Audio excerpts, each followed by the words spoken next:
Good morning, everyone. I welcome you all to yet another episode of Decoding the Polls, a series of webinars and podcasts and discussions organized by Center for Public Policy Research around election times.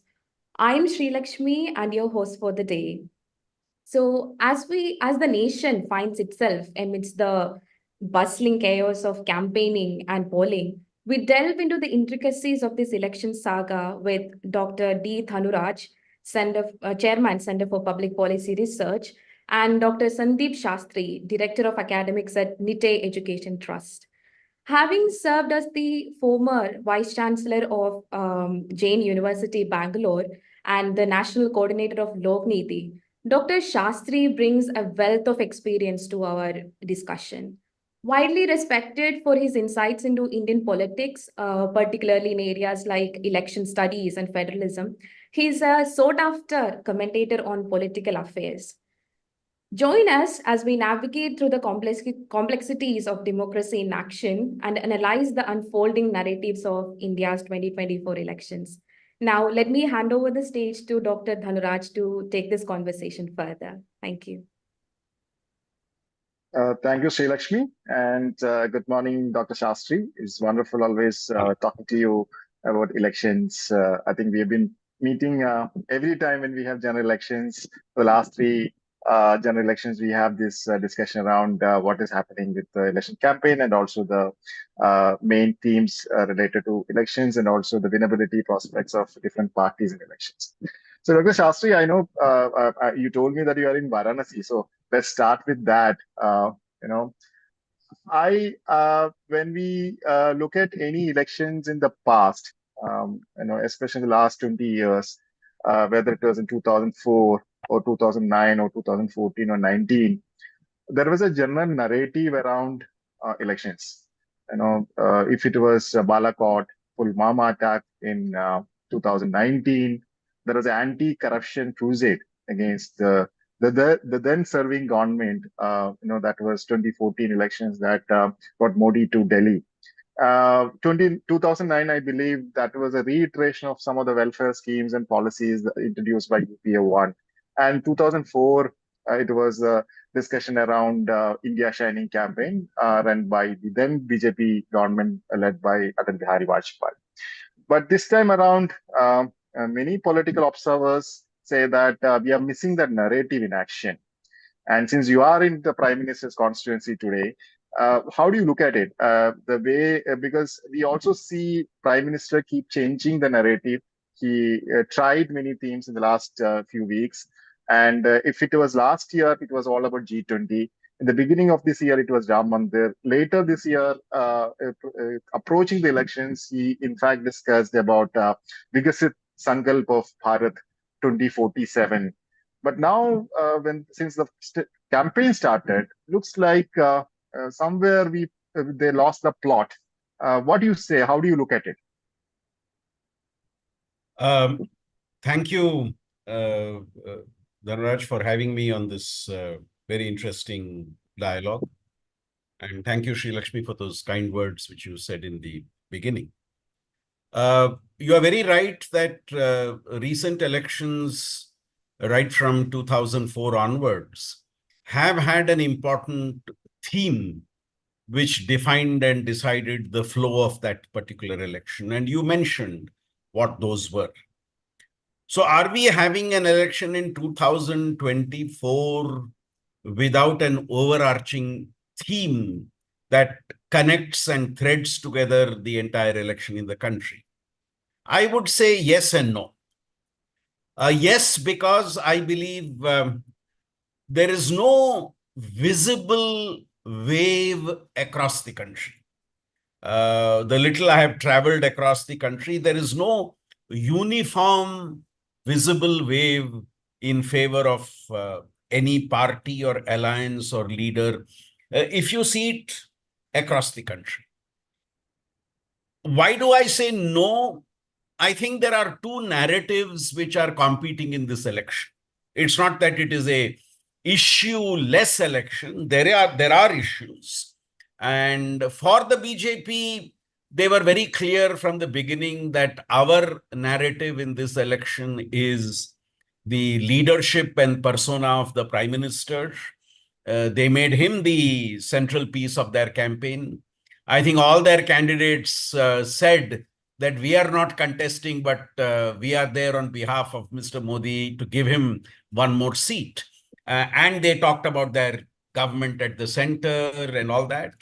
On the other hand, wherever the BJP was not in power in the states, in those states, the regional parties, the Congress party, and other parties have made the local issues the focus of discussion, as against the BJP narrative of a national narrative.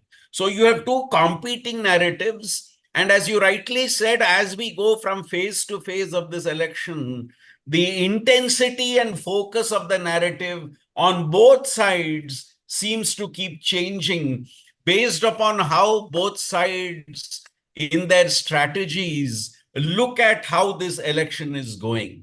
So therefore, you have, if I could use the term, shifting goalposts as you go from phase to phase, both in the ruling alliance and in the opposition in terms of what to focus on in this particular phase. So yes, no wave election, but then competition between two narratives which are seeking public support this time around.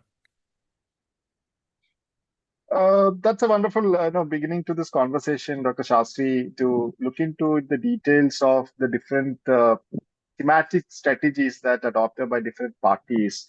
Unlike in 2019, when I look at the thematic areas of strategies that adopted by different parties, they're not biting that argument of, or they're not biting Prime Minister Modi as the opponent. I mean, I think in 2019, many of us criticized Rahul Gandhi's leadership because, he was more or less attacking Narendra Modi, and he was not in any position to checkmate him. And that became a binary contest. And in that binary contest, Mr. Modi emerged as a winner. But this time around, it looks like the manifesto, for example, many say that the manifesto is comparatively better than what manifestos they had in the recent times. And of course, the regional parties, or even in the case of, I believe, in some of the court judgments that even led somebody like Kejriwal to walk out of the prison, the response from the opposition parties were very guarded. That is something that was unlike in the past. They were very guarded in their approach and their commentaries and all. And when the poll campaign started, it was obvious that BJP had an upper edge. But as we proceed from phase to phase, it looks like the 400 number. Sometimes it also become a self. I don't know. They scored a self goal by saying 400 numbers, the target of 400 numbers, because many say that this would be an attempt by the BJP and party to rewrite the constitution. There could be amendments in the reservation policies and all. So do you think there is a insecurity feeling among the ruling party that it is not an invincible election as they thought? There is a contest, there is an election, and there are many constituents in India which has got a very tight contest.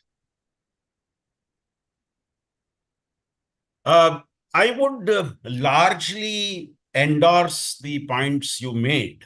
Let me make one big point and four smaller points connected to what all you said. Yes, we went into this election with a general note in the media that this is an election where you see no contest. This is an election where we are more talking about whether BJP will be closer to this figure or that figure. That was the general contours of the debate as we began. And as every phase of polling went on, as you very rightly said, I think the ground reports indicated very, very tough contests in certain states and no easy walkover for anybody in the other states. So very true. the competition became very visible. And I'd like to elaborate on 4 important points that you made. Now, the BJP and NDA would have loved this election to be about leadership. And that's the taunt they always gave the opposition alliance. We have a leader, we have Mr. Modi, who is your leader? Now, this is the point they kept making. And I think the Congress learned from its 2019 error of falling in the trap of allowing it to be a leadership campaign. And this time have consistently maintained that this is not about leadership, but this is about alternative policies, programs, priorities, and strategies. So they did not fall into the trap of making it a leadership contest. Because if they had, they would have been many steps back, because that race would have been lost even before it began, because you were facing a leader who had been there for 10 years in office, and you were now proposing a leader just a few months before the poll. So it would have been a very, very uneven race. And I think the opposition alliance realized we need to be a little careful and not allow it to become a leadership race. But on the other hand, you said alternative policies, priorities, strategies. Now, that did not come up as a unified all India strategy in the alliance. It came up as different strategies in different states, and it will be important to see whether that worked, whether localizing your strategy in challenging the NDA really worked would be a question that would have to be seen. Secondly, Dhanuraj, on the point you made about manifestos taking center stage, I think at the end of the day, do voters see the implementation of what was said in the manifesto when the party was earlier in power, or when the state governments of the alliances are in power, or the NDA is in power? Is that manifesto promise something that they can trust in terms of previous performance? And we have seen this in the past.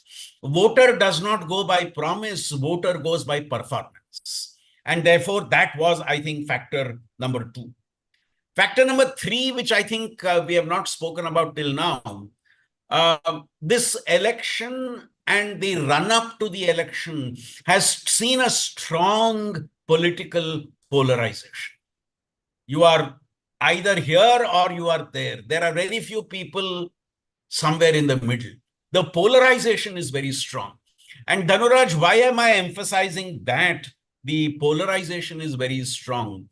Why I'm saying that is just the example you took about Kejriwal coming out during the remaining days of the campaign from jail. You look at the narrative that was built around that. The BJP said, look, he's out only on parole. He has not been released from jail. And he will go back on whichever day back to the jail, you see.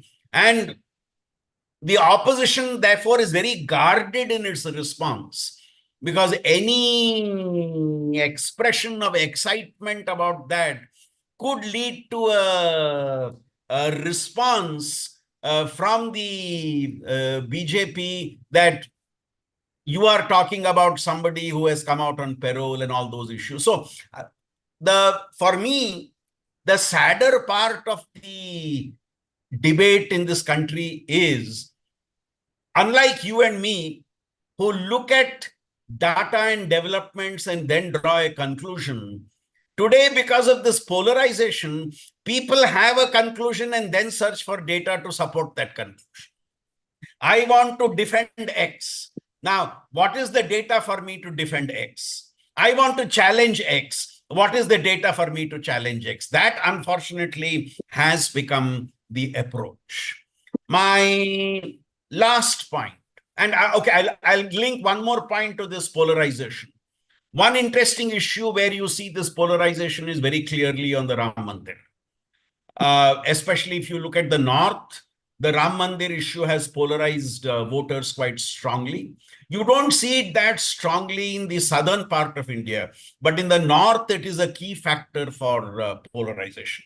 And my final point before, based upon the issues that you raised, With every phase of election, in the 4 phases of election, you see the focus interestingly changing. The BJP began with a focus exclusively on the Prime Minister and the achievements of the government. Then they saw low voter turnout and wondered whether their supporters were taking the results for granted and not coming out. And therefore, the BJP went back to what it is the best at doing, that is attacking the opponent. I've always believed BJP is at its best when it challenges someone. So therefore, what was their strategy? Challenge the opponent where they are in power and talk of the problems that the BJP would like to present in terms of the opponent. So with the second phase of campaigning, you see this changed strategy. And in some ways, with the second phase, I would say the opposition seem to be setting the agenda and the BJP responding to it. I have a feeling with phase 5, 6 and onwards, that's going to change. The BJP would seek to set the agenda again because the seats going in the 5th, 6th and 7th phase, the next phases, are very critical for both the BJP and the opposition alliance.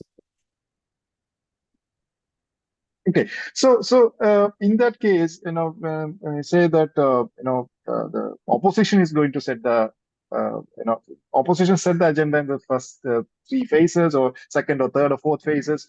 But the coming phases, probably BJP would like to regain its position back and then set the agenda.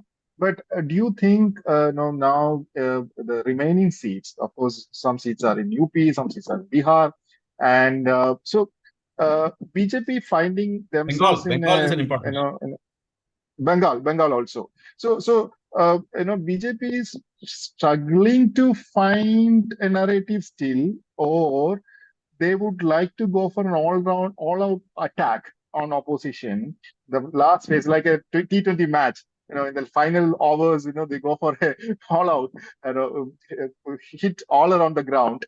Do you think that is a strategy? Because I think Varanasi being in the the final phase of the poll, it also gives Prime Minister an edge to run these shows, even probably, the road shows in Varanasi that would probably, get the highlight and media coverage, not only in Varanasi, but in all other constituencies, and whatever he speaks while they're in Varanasi will be highlighted. I also want to take your attention to this, remark that he had made yesterday after filing the nomination.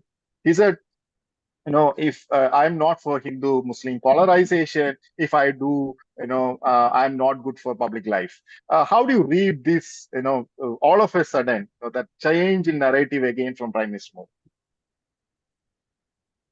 Modi? Again, very, very fascinating and interesting points you have raised, Dhanuraj. I would slightly disagree that the BJP is struggling to find a narrative. They have a narrative. They're very clear about their narrative. Prime Minister Modi, his guarantees, and the government that we have had for the last decade. This is their narrative. Dhanuraj, we always say in Indian stories and narratives, there is a big story and there are several small stories. What in Kannada we call upakate. You see, the big kate and the small upakates. Now, for the BJP, the big story is very much what I told you just now. You see, the national picture, our leader, our achievement, that's what they would like to project and sell. Across time, they realized that more had to be added to that larger narrative. And therefore, smaller narratives started coming up. One smaller narrative, as I said, is a onslaught on the opposition, mainly the Congress, and also the state-based parties which are in power, be it a Mamata Banerjee, be it a Naveen Patnaik, be it a Stalin, or the Congress CMs, yes, but other than that, these regional party CMs going against hitting out at them or at Akhilesh Yadav. Now, this became a subplot. And I said the subplot was important for the BJP because they have always energized themselves by challenging the opponent. Now, to a certain extent, I think this is the challenge they find in states where they are in power in the state also. Because who is the opponent then to challenge them? Because you are in party at the center, you are in power at the state. So the opponent as such is not there. You need to defend your track record. So even where BJP is in power, they are talking of what is happening in other states because they want that opponent to be able to challenge. Now, this is one sub-theme. As part of this sub-theme, attacking the Congress manifesto, attacking the Congress strategies, or even the Prime Minister's statement yesterday, all that for me fits into that plan. But Dhanuraj, let me make one more point. The remaining rounds of the poll are largely in the big states of North India and West Bengal. 22 states, the election is over. In 22 states of India, the elections has been completed.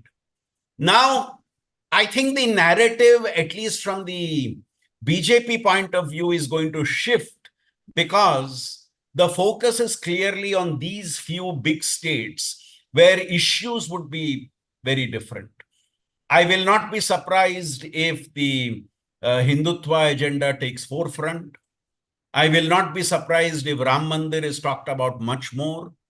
I will not be surprised if there is more attack on the Congress on its being soft on the minority and excluding the interests of the majority. This is likely to come up much more as we go forward in the next few rounds of the campaign. So going back to the main point, yes, the main agenda is very clear, but they're adding sub-agendas to the main agenda as they take it forward. And let me also say this, the opposition also is tweaking its strategy to suit what they feel would be their agenda. To just give you an example, when the Prime Minister referred to Rahul Gandhi as keeps referring to Rahul Gandhi as Shehzada in his speeches, the Congress adopted an interesting strategy. Rahul Gandhi himself did not respond to it,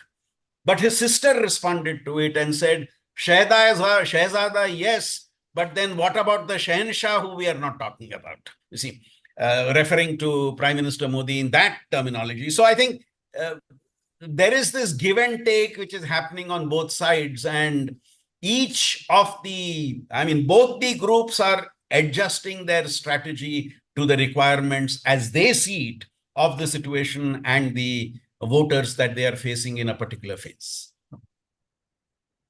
So, from polarization, I think I should take you to the discussion around, very interestingly, there was an interesting comment from Modi about Adanis and Ambanis. He said, this is, he labeled them as, holders of black money. And there's also an allegation that they are supporting Congress in this election. That's a message I think he conveyed.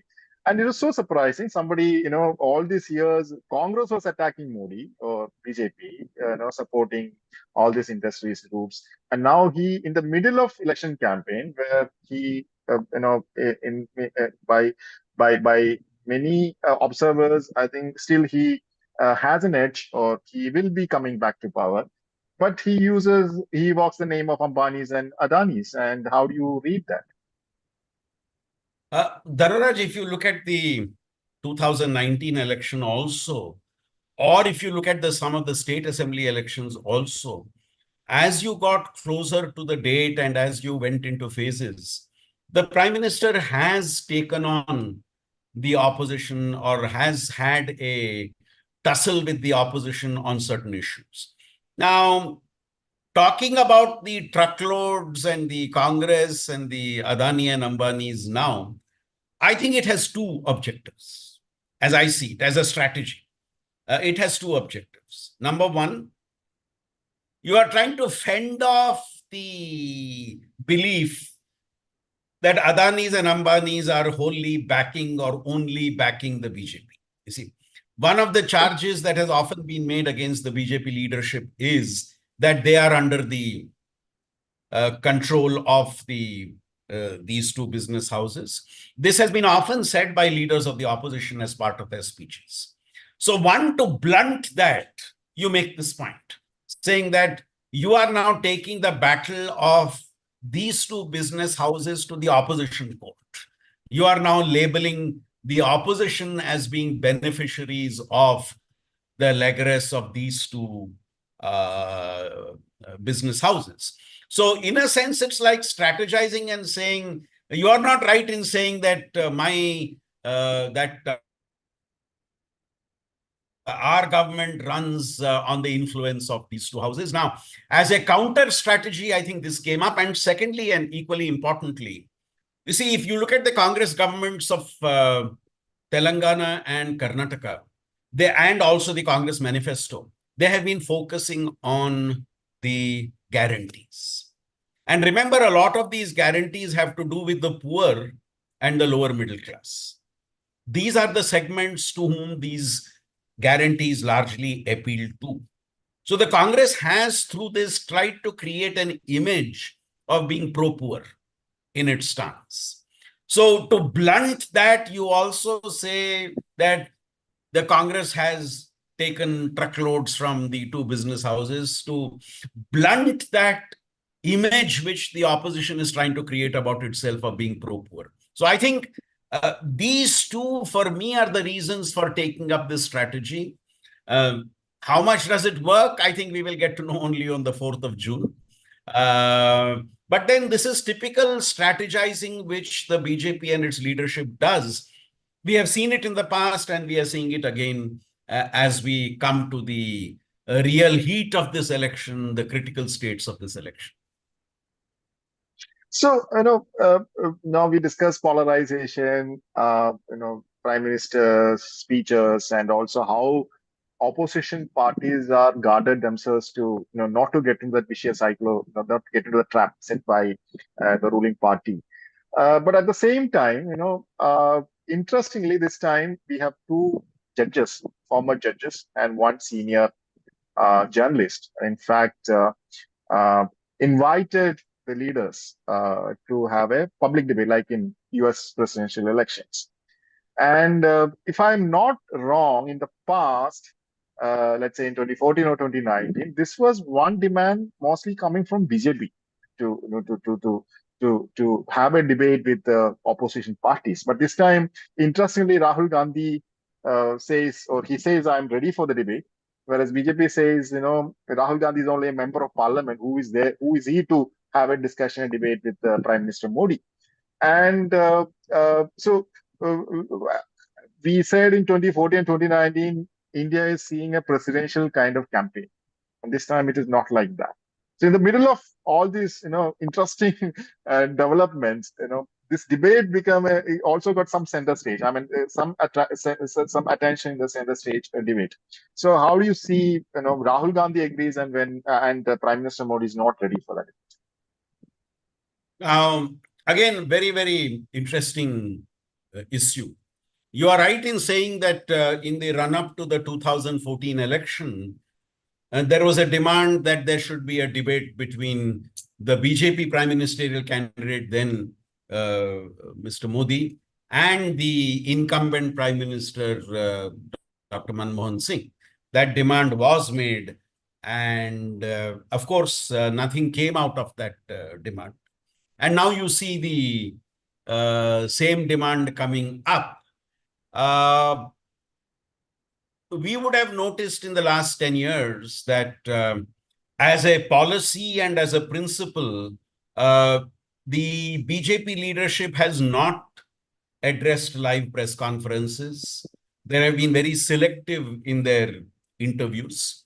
And therefore, to expect them to respond to this would be would be very unnatural. I'm sure I anticipated the type of response that came from the BJP, because the moment you accept that, you are putting the Prime Minister on the same platform with whoever is debating with him. And the last 10 years, we have seen that the Prime Minister is much more comfortable communicating with the people directly through his Man Ki Baat, or during the entire COVID with the speeches he gave to the people on television, or these one-to-one interviews that he holds. So that's something which the BJP has never really focused on. But then, to be fair to Rahul Gandhi, he said that either he or Kharge are willing to debate. He did not say the debate should only be with me. He said, yes, I'm willing for the debate. Either Mallikarjun Kharge as the head of the India Alliance, or I would be happy to do it. But then that's a challenge put forward. And as I said, that's a challenge which which Rahul Gandhi knew, I think, even before he made it, that it would not be accepted. And because he knew it would not be accepted, he possibly made it, because otherwise they were not wanting to make it a leadership fight. On the other point you made, Dhanuraj, I would make a small alteration. I don't think we see the presidentialization of the election. We see the prime ministerialization of the election. Because Okay. when commentators say that the Indian election is getting presidentialized, I think we are missing certain finer contours of a parliamentary system. So I would say the election is getting prime ministerialized, and I think that has not changed, Dhanraj. That continues to be in this election also, at least from the BJP's perspective, and it's much more, I would believe. In fact, just to share with you a data point, in 2014, in the Lokniti CSDS survey, when we had asked a question, if Mr. Modi were not the prime ministerial candidate, would you change the way you voted? And 1/4 of the BJP voters said, yes, we would have changed the way we voted. In 2019, our survey shows that percentage went up to 1/3, 32%. From 1/4, it went up to 1/3. I am going to look out for our post-poll analysis where this question is again there. And I will be interested to see whether that numbers have shot up or remained the same. Because that will be indicative of how central is the Prime Minister to the campaign of the BJP. Okay. This time, this is one of the narratives, one of the assessment analysis. I read a couple of days back by one of the psephologists in India. He says, since the beginning of this election, there's something silent, silently something happening in India. I mean, silently meaning is not because of opposition party leaders are, opposing BJP like anything, unlike in the past, or they are very strong, they are united, or they have points to counter what BJP is trying to propagate in this election. But there is a silent wave, kind of silent wave. There is a mystery when I say silent wave. What is that silent wave? I don't understand. But there is a subtle undercurrent. That could be the better word I could use. Subtle undercurrent that is not helping BJP this time. I don't know how much you agree with this point, but just take a cue from what happened the last few days. Kejriwal coming out, and then he gets a kind of attention that probably no opposition party leader received in the last few days. And also there is a discussion about, there's an opportunity for the opposition parties this time around, unlike 2019 and 2014, at least since the beginning of the elections. But unfortunate parties, they all came together only in the last few months, and still there are opinion differences, but now they feel like they're coming together united, opposing BJP. So is it an issue of coming very late to the scene, many of these coalition formations and understanding and mutual understanding and agreements and seat sharing and all should have happened very much in advance. And this could have, you know, made more, help them to make more inroads into elections. Unfortunately, time is very limited, even though there are 7 phases. And 7 phases also, I see these comments everywhere. If 7 phases actually, whether it is helping BJP or not, because of that mystery, subtle undercurrent, BJP has to make sure that they are holding the forte for these 7 weeks. So, how do you look at this scenario? Let me answer in reverse gear, starting with the final points you made and then going back to the earlier points. Let's remember 2019 also was a 7-phase election, but there's one important difference. This time around, the gap of the quantum of time that is there between each phase is much longer. There is sometimes a 1-week gap between one phase and another phase. In 2019, yes, there were 7 phases, but they happened much faster and were completed over a lesser period of time. This time, the 7 phases are stretching over a much, much longer period of time. And that to a certain extent may be a indication of the exhaustion that is witnessed with such a long period of campaign. And also the fact that when the first phase of election was held in the end of April, and the last phase of voting will happen on the 1st of June, you are talking of a over a month gap in terms of the first voter and the last voter casting her vote, which is, I think, a very long phase, which you did not have in 2019. So yes, there could be a debate after this election as to whether, I'm not saying you should not have a 7-phase election, but should you have such a long gap between each phase in the election? I think this election has raised that question quite, will be raising that question quite seriously. Now, going back to your other questions which you raised, if you look at the body language of leaders across the board, I'm not talking of only one party, body language across the board, that body language has an element of tentativeness. That body language has an element of wariness, of not being sure of what's happening. And that body language also has a sense of exhaustion with the long campaign that is happening. And each of the terms I have chosen very carefully. Tentativeness, because they are not sure as to which direction the wind is blowing. Wariness, because they are not sure as to whether they make a particular comment, will it come up with an adverse reaction and will it lead to a new development and changing the contours of the debate. And exhaustion because of the long period of time that this whole campaign has taken. And now to the other point that you raised. Is there a silent undercurrent that is there? Now, a lot of people are talking about this, that in the campaigns, people may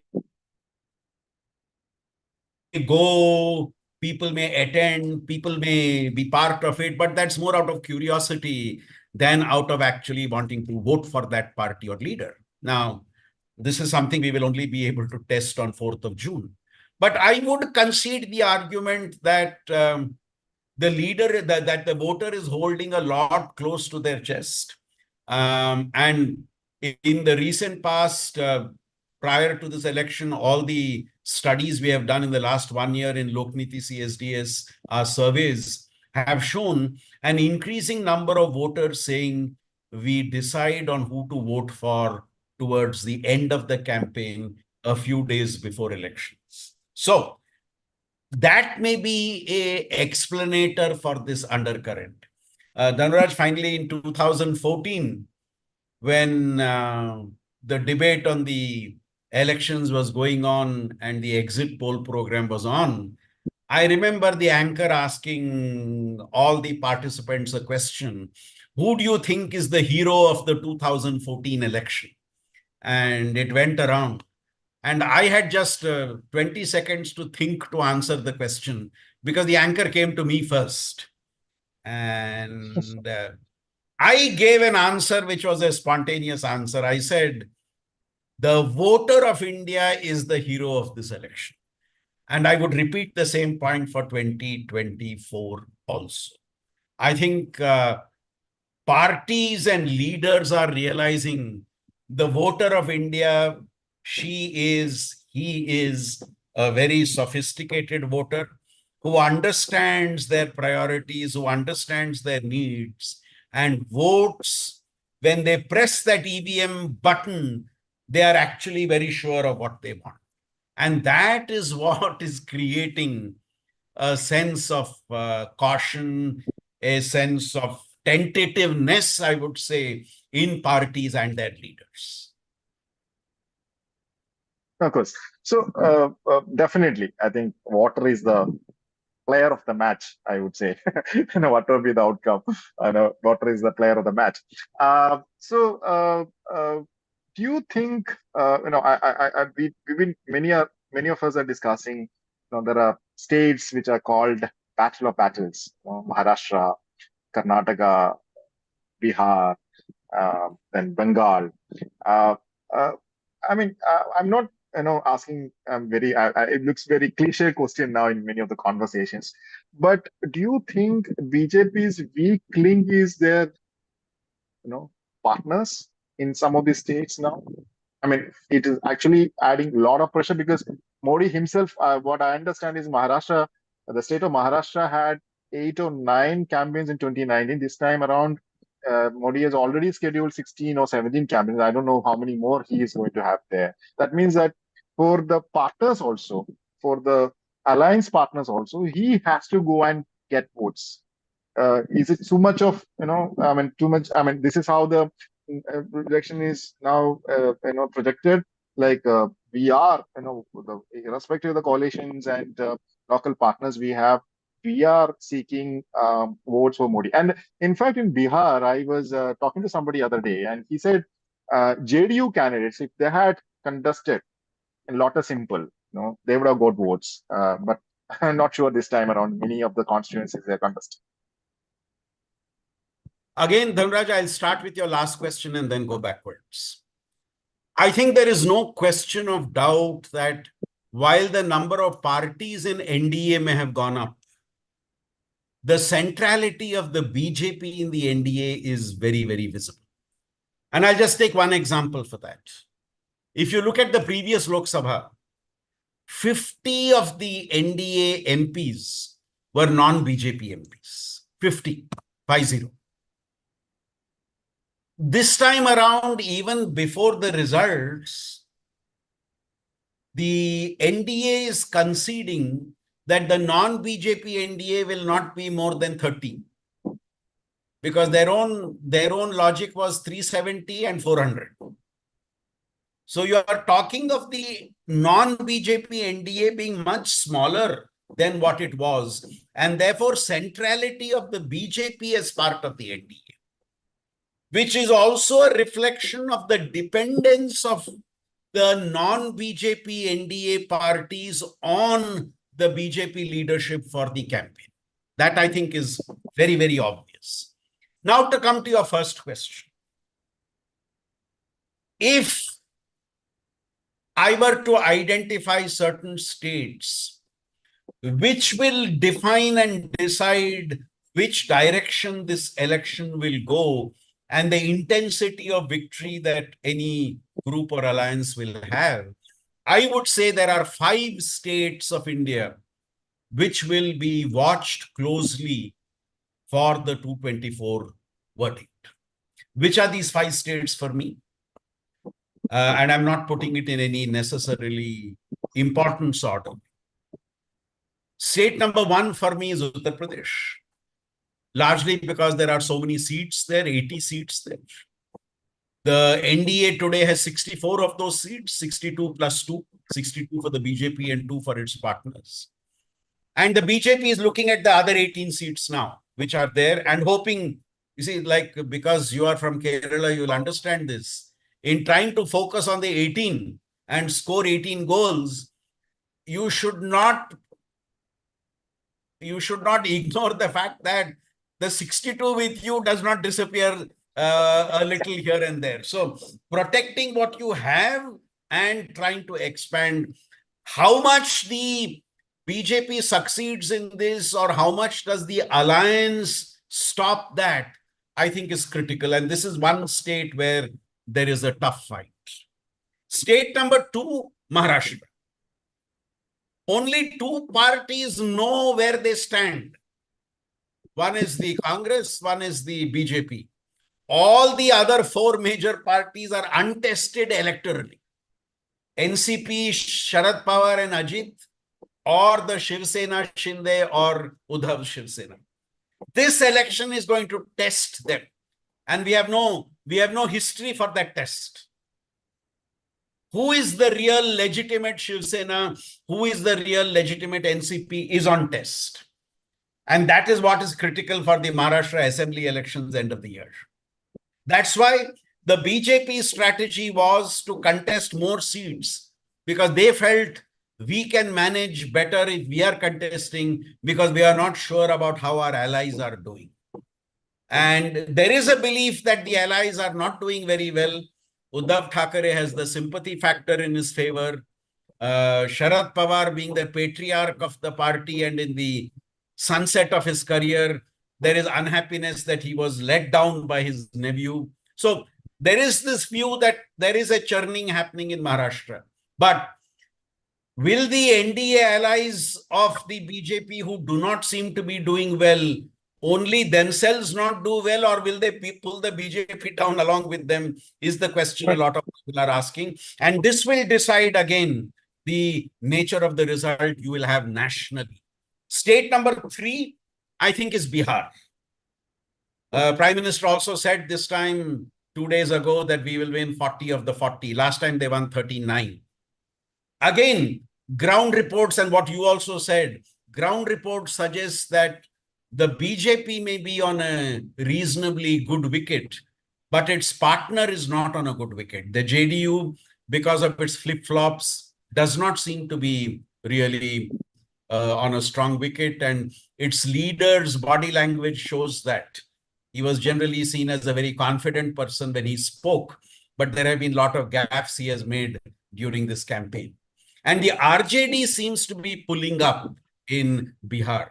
So the BJP and RJD seem to be at the focus of attention in Bihar. And again, how those 40 seats in Bihar go will become crucial. And for me, the last 2 states important are West Bengal and Karnataka. West Bengal is seeing a very, very, very tough fight between the BJP and the TMC. And up till the 4th round, you had seats where last time the BJP had generally done very well. And in the next rounds, you have the seats where the TMC did very well.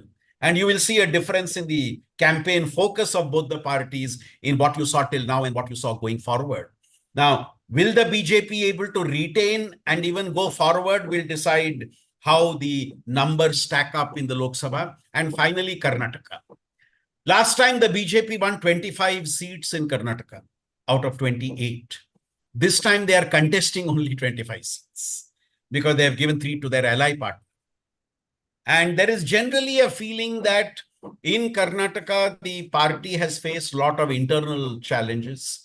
While there is the Congress, which is also making an effort, the BJP has its own internal challenges. And now you have the JDS embarrassment also to deal with, especially when they went into the second phase of voting in Karnataka, that became a factor. So how do these 5 states play out? For me, that will be the final factor. These 5 states and their results will decide the nature of the equations in the Lok Sabha between different political parties. And importantly, last few elections we have seen, of course, the voter turnout was growing. I mean, this time we are not seeing that much of, and it also probably reflection of there is no wave. Maybe we may need to interpret in different ways. I'm not really linking it to heat wave, but related to wave that will help any of these parties to get a upper hand. So there's absence of wave. That's as far as I understand. And then, of course, what about youth and women? Because women in many of the CSDS polls also talks about, women were voting more for BJP last time, and youth were also. Yeah, and I know more than youth. If I'm not wrong, the survey showed that the middle-aged group, middle-aged voters, they were voting for more. And now today we have this debate on unemployment, inflation, and welfare schemes. And obvious, unlike in 2019, we have 2 or 3 state governments ruled by Congress party, especially Karnataka and Telangana. They also giving Congress guarantee, 5 guarantees, 6 guarantees, and all. So there is a contest there also. It is not a one-sided affair anymore. So what do you say? How do you see youth and women are going to, exercise their voting rights this time? You have raised 3 sets of issues, Dhanuraj. One on voter turnout. You're right. Maybe a no-wave election results in a low voter turnout. But let's make one more point. We are comparing voter turnout to 2019, which was a very special election, and the voter turnout went up. If you compare 2024 to some of the previous elections, there is not much of a difference in terms of voter turnout. We think voter turnout is less because we are comparing it with a very unusual election of 2019. That's one point. Before I come to the youth and women point you made, I also will touch on the economic crisis point you made. Yes, the pre-poll survey that we did in Lokniti showed that nearly 2/3 of the respondents said there is price rise. Another 2/3 of the respondents said that we have an unemployment problem in the country. When people say there's an unemployment problem, I don't know whether they don't have jobs or they're looking for better jobs. I sometimes think it is the second and not the first. They have a job, but they're not satisfied with what they have and they're looking for something else. Now, should the economic issues worry parties? Yes, it should worry parties. But the question is, in the voter's mind, there is an economic distress, but who is the one who has the solution for it? We cannot assume that they are against a ruling establishment because they may feel that the ruling establishment is better suited to be able to solve the problem when looking at the ruling or the opposition. Or if they feel that the parties arraigned against the ruling party are better suited, yes, it could be a factor if the opposition has made it the centerpiece of their campaign. Because at the end of the day, Dhanuraj, we have for the last 25 years seen 2 issues have always been said by people as being the biggest problems. Not today, 25 years. Unemployment, price rise, inflation. Among these 3, top 2, one of these 3 will be there. So, but when a voter goes to vote and is standing in front of the EVM, is economic issues in front or is other issues in front is the question. What defines at that last moment the decision to? And now to your final point, which I think is the most important point, youth and women. We had found in the past that the BJP had a little more support among the youth, especially first-time voters and all that. This time there is a view that there is a lack of interest among the first-time voters. They are not showing as much enthusiasm as they showed. There is this counter narrative coming up that the younger voter is a little disillusioned with mainstream politics and is looking at alternative politics. This debate has also started. Women vote very critical. That's why this guarantees become so important. And do people focus on the guarantees? Because remember, much of the guarantees is about the family, about the home, about women. So the impact on women is much more in terms of guarantees. So would the opposition guarantees be in the forefront, or would even the what the BJP says, the guarantees we have provided in the last 10 years, would that be the focus? Again, Dhanuraj, I have felt the bread and butter issues of economics is generally much more focused in an assembly election than in a Lok Sabha election. But will this election see a difference in trend? I don't know. 4th June is when we will get to know the answer to that question. And what about caste census? Because this is also a big debate. In assembly elections, I think opposition parties, I thought they have learned that caste census is not so much appealing. But still, in this Lok Sabha Caste is election an campaign, important factor Rahul in Gandhi our did. caste is an important factor in our politics, and every party does its caste calculations before an election. But when you talk of a caste census, I think it's too technical and complicated an issue for the voter, for the common voter to think of as a election issue. So that's why I think it has not got the type of traction it should get. And possibly the opposition needs to look at a more creative way of presenting that. And just talking about a caste census seems something very technical, which really cannot capture the imagination of the common voter. And I know we have taken 1 hour. This is my last question. Slightly and digressing from the electioneering, it's all about institution mechanisms. Election Commission, since you are a political scientist and been observing elections and institutions for many decades, there is a complaint that Election Commission is not publishing the voter turnout data within 24 hours. It is a lot of time, and they're not giving proper answers to the questions raised by opposition parties. That's one. And second, electoral bond issue and also the release of Kejriwal from jail also showed the role of court. Maybe somewhere they're also playing a role. How do you see these developments? Dhanuraj, beyond a shadow of doubt, institutions associated with the conduct of elections should patently and visibly be seen as free and fair in terms of the work that we did. If I quote from the pre-poll survey that we did, there is a sharp dip in the trust that citizens had in institutions connected with the election. And this is across party supporters, a sharp dip in the level of trust of these institutions. Now, that does not for me indicate that they are not being impartial. But then I think there is an increasing public perception growing that there is a need for greater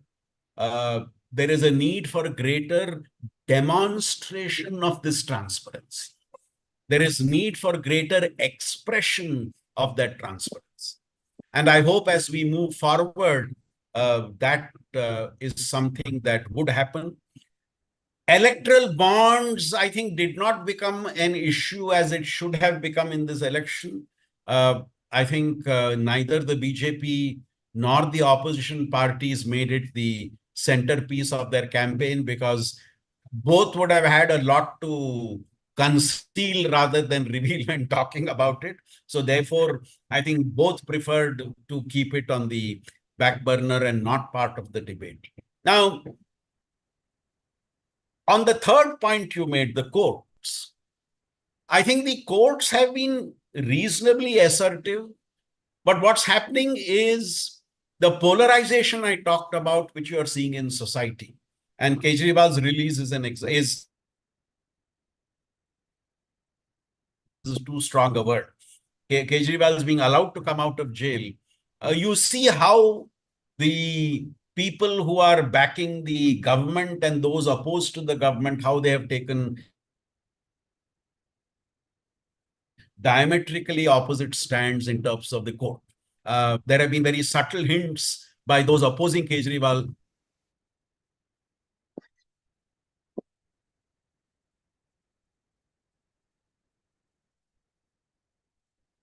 Hello? I think the sad part for me is do not look at a court judgment in terms of what that judgment says, but we want to look, as I said earlier, we look at a court judgment from the glasses of what we would like to see. And that's one of the tragedies, if I may, of the process of polarization. Thank you so much, Dr. Shastri. This was a very engaging conversation. I think I learned a lot from this conversation. I'm sure listeners and watchers also learning quite a lot of getting a lot of insights about these elections and also the way elections are conducted, how parties are campaigning this time. I wish you all the best. We all learn a lot.